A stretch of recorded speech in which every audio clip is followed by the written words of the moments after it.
Hey, what's going on, guys? This is Reckles with WTBGold, and today we've got a video that should be a staple of your gold making from here on out. The WoW token prices, they just changed how the WoW tokens work this week, so they doubled prices on that. Everyone's in a rush to make gold, so let's go, let's do this, let's double our money.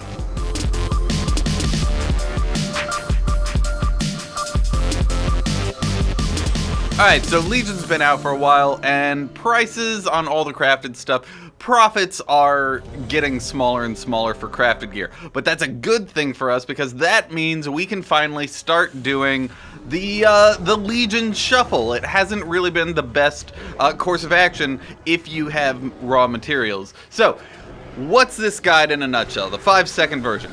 If you buy materials and craft leveling blues, that's the 715 stuff, you can double or triple your money when you disenchant them and then sell those disenchanting mats. Now, it gets a little bit more complicated, and you can do this with any crafting toon, but I'm going to show you all of them, and we're going to start off with the full shuffle via Jewelcrafting. So, step one for the full Legion Shuffle is go out and farm some ore. Get some Felslate. I like to go out to the basilisks near Felsoul Hold. I server hop around. I can get about 600 an hour.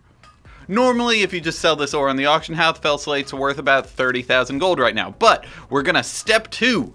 Prospect it and make a little bit extra money, squeeze a little extra out of that. And so we're gonna get about 35 to 40k worth of the rare gems. But then we have all these extra uncommon gems that you'd normally just throw away. Here's where the shuffle starts. This is where we really start optimizing and doubling the profit potential of this. We take all those gems and we turn them into rings. The blue ring uses 2 blue gems and a green one. The yellow ring uses 2 yellow gems and a green one. The same for all the colors. The only gem that doesn't get used in this is red. So the next step is to take all these rings and send them over to an enchanter. They have a 100% chance to turn into a Leylite shard, 1% to turn into a chaos crystal, and 3% to give you a blood of Sargeras. I like to think of the Chaos Crystals and the Blood of Sargeras as kind of bonus money that you can, forget about. Ooh, I made a little bit extra. So, in general, each gem you get, each uncommon gem is going to be worth 1/3 of a Leylite shard, because it takes 3 gems to make each ring. So that means if Leylite shards are selling for 90 gold, each uncommon gem would be worth 30. If you include the Chaos Crystals and all that stuff, it's about 38. But that's the Jewelcrafting Shuffle. Also, if Leylite shards start tanking and Arcana prices are super high, you can shatter them, and 1 Leylite shard turns into 3 Arcana. But that's the Jewelcrafting Shuffle. You can do the same thing with every single profession. With tailoring, you can make the silkweave bracers, and this uses 9 Shalderai silk for each one.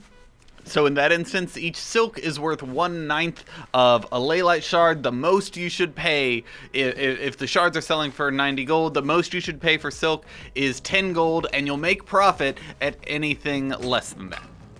Blacksmiths, you can do the same thing. You can craft Leystone wrist guards? Leystone wrist guards. The rank 3 version of that recipe uses 9 Leystone to make each one, and so each Leystone ore needs to be less than 10 gold.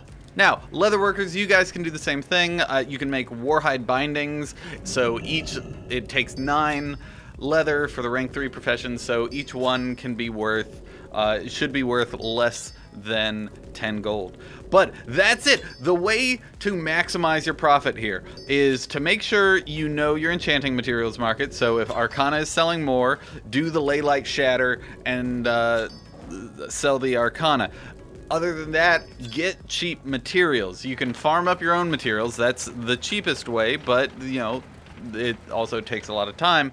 But if you are buying materials for 7 gold, 50 silver, you'd be making double the money if you were buying it for 5 gold. So keep your eyes peeled for deals in the material market. In a nutshell, though, I farmed up 60,000 gold worth of ore and turned it into 90,000 worth of materials, squeezing out an extra 30k. So, here's what I want you to do. I want you to go to the auction house. We're going to play a little game in the comments. I want you to go to the auction house and look up how much a Leylite shard is going for on your server. Go ahead, write it down in the comments, and then also let me know the price of Stonehide leather, the price of Leystone ore, and the price of Shaldorite silk. And if you want to, you can throw in the price of green gem, the uncommon gems. But, you know, I don't want you to take up too much time doing this. I want you to get out and go make some gold. But do that and we can all work together to figure out how profitable this shuffle is on each of your servers. But that's it. I hope you make a lot of gold with this. This should be something that carries forward for the rest of this expansion into the next expansion. It's gonna be something you need to know, and anyone you know that, you know, you want to share this video with, please, and, you know, like the video too. But this should be something that everyone interested in gold making should know. Tell your guildies, tell your friends. Hopefully this is good information. I'll talk to you guys later. Get out there and go get rich.